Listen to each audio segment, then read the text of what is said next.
જય શ્રી કૃષ્ણ દર્શક મિત્રો, મારી યુટ્યુબ ચેનલ અમૃતવાણીમાં આપ સૌનું હાર્દિક સ્વાગત છે। આજે આપણે આ વિડીયોમાં સાંભળીશું ચૈત્ર માસની શુક્લ પક્ષની એકાદશી કામદા એકાદશી, તેની વ્રત કથા પૂજા વિધિ અને તેનું મહાત્મય। જો આપને મારો વિડીયો પસંદ આવે તો ચેનલને લાઈક શેર અને સબસ્ક્રાઇબ કરો, જેથી નવા આવનારા વિડીયોના નોટિફિકેશન તમને મળતા રહે અને મારા વિડીયો આપ સુધી તુરંત પહોંચી શકે। ધન્યવાદ। દેવકી નંદનમ કૃષ્ણમ વસુદેવાત્મજમ હરિમ નમસ્કૃત્વા પ્રવક્ષ્યામિ મહાપાત કહાની તુ।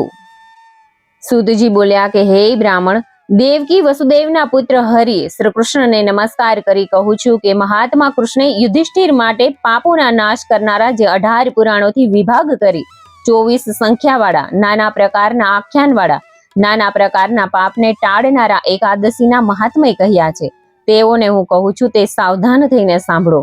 યુધિષ્ઠિર રાજા પૂછે છે કે હે વસુદેવના પુત્ર શ્રી કૃષ્ણ, તમને હું નમસ્કાર કરીને પૂછું છું કે ચૈત્ર મહિનાના શુક્લ પક્ષને વિશે ક્યાં નામની એકાદશી થાય છે, તે મારે આગળ કહો। શ્રી કૃષ્ણ બોલ્યા કે હે યુધિષ્ઠિર રાજા, પૂર્વે દિલીપ રાજાના પૂછવાથી વશિષ્ઠ મુનિએ ચૈત્ર મહિનાના શુક્લ પક્ષની એકાદશીની જે કથા કહી હતી તે પૂર્વની બનેલી એક કથા તમે એક મનવાળા થઈને અર્થાત એક ચિત્તથી સાંભળો। દિલીપ રાજા પૂછે છે કે હે ભગવાન વશિષ્ઠ મુનિ, ચૈત્ર માસના શુક્લ પક્ષને વિશે ક્યાં નામની એકાદશી થાય છે તે હું સાંભળવા ઈચ્છું છું, માટે પ્રસન્ન થઈને કહો। વશિષ્ઠ બોલ્યા કે હે રાજાઓમાં શ્રેષ્ઠ એવા દિલીપ રાજા, તમે ઘણું સારું પૂછ્યું છે, તેથી તમારી આગળ એ વિશે હું કહું છું તે સાંભળો। ચૈત્ર માસના શુક્લ પક્ષને વિશે અતિ પુણ્યકારી તથા પાપ રૂપી લાકડાને બાળવાના દાવાનળ રૂપ કામદા નામે પ્રસિદ્ધ એકાદશી છે। હે દિલીપ રાજા, પાપને હરનારી તથા પુત્રને દેનારી એકાદશીની કથા કહું છું તે તમે સાંભળો। પૂર્વે સુવર્ણ અને રત્નોથી શોભાયમાન મનોહર ભોગીપુરને વિશે ઉત્તમ એવી લલિતા અપ્સરા અને લલિત ગંધર્વ આ બંને સ્ત્રી પુરુષ પ્રીતિ બાંધવાને લીધે કામથી પીડાવા લાગ્યા।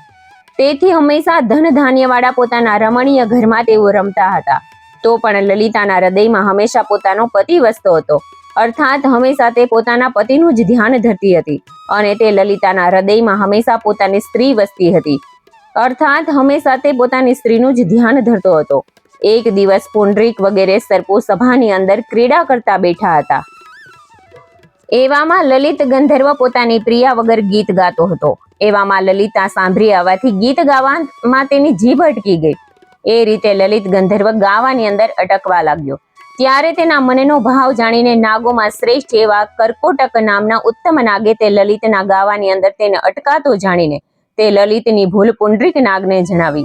તે સમયે ક્રોધ ચડવાને લીધે લાલ ચોળ નેત્રવાળા પુંડરીક નાગે કામ વ્યાપવાથી આતુર મનવાળા લલિતને શાપ આપ્યો કે હે દુષ્ટ બુદ્ધિવાળા લલિત, મારી આગળ ગાયન ગાતી વખતે જે કારણથી તું જે સ્ત્રીને વશ થયો તે કારણ માટે તું માંસ તથા મનુષ્યને ખાનારો રાક્ષસ થા।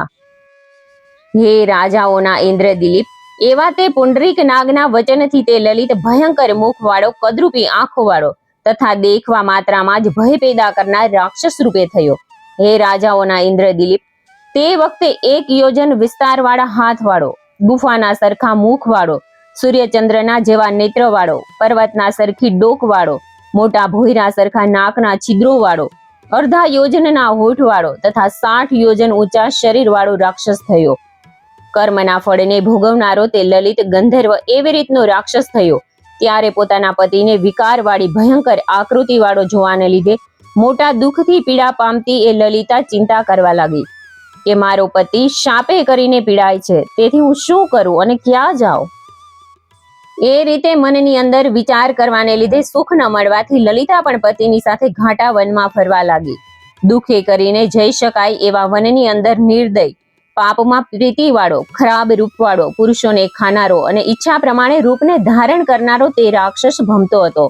એ રીતે તે રાક્ષસ તડકાને લીધે પીડાવાથી દિવસ તથા રાત્રે સુખ પામતો નથી, તેથી રાત્રિ દિવસ દુઃખી થતા પતિને જોઈને તે લલિતા અપ્સરા પણ દુઃખી થઈ ગઈ।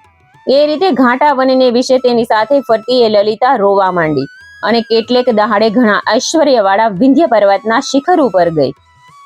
ત્યાં ઋષ્યશૃંગ મુનિના ઉત્તમ આશ્રમને જોવાથી તે લલિતા જલ્દીથી તે આશ્રમની અંદર બેઠેલા ઋષ્યશૃંગ પાસે ગઈ, વિનયથી નમીને ઊભી રહી।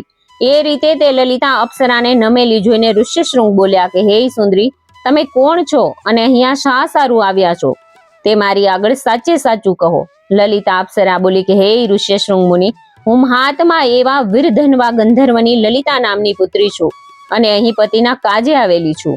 હે મહામુનિ, મારા પતિ શાપના દોષથી અર્થાત શાપ દેવાયાથી ભયંકર રૂપવાળા દુરાચારી રાક્ષસ થયા છે.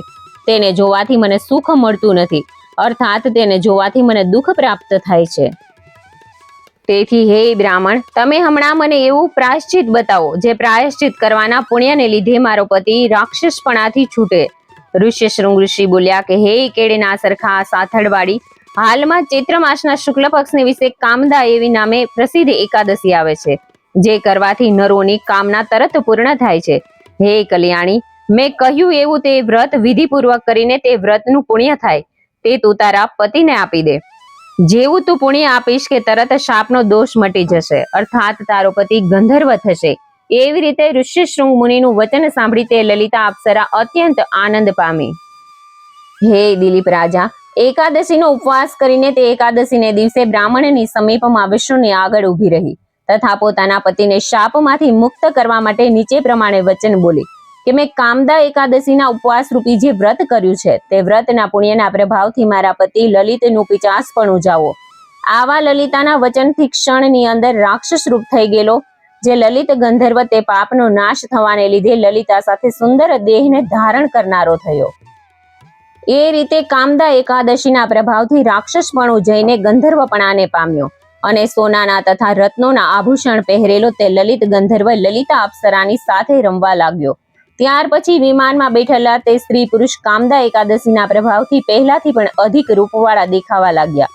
આ રીતે આ કામદા એકાદશીનું ફળ જાણીને હે નરપતિઓમાં શ્રેષ્ઠ દિલીપ રાજા, આ કામદા એકાદશી પ્રયત્નથી કરવી. મેં લોકોના હિતને અર્થે બ્રહ્મહત્યા વગેરે પાપોનો નાશ કરનારી તથા પિચાસપણાને મટાડનારી આ કામદા એકાદશી તમારા આગળ કહી. જંગમ અને સ્થાવર સહિત 3 લોકને વિશે આ કામદા એકાદશીથી અતિ ઉત્તમ વ્રત કોઈ પણ નથી. આ કામદા એકાદશીના ભણવાથી, શીખવા, સાંભળવાથી વાજપેયી યજ્ઞનું ફળ પ્રાપ્ત થાય છે. એ પ્રમાણે શ્રી વરાહ પુરાણને વિશે ચૈત્ર મહિનાના શુક્લ પક્ષની કામદા નામની એકાદશીનું મહાત્મય સંપૂર્ણ. જય શ્રી કૃષ્ણ. જય શ્રી વિષ્ણુ ભગવાન. મને સાંભળવા માટે ધન્યવાદ.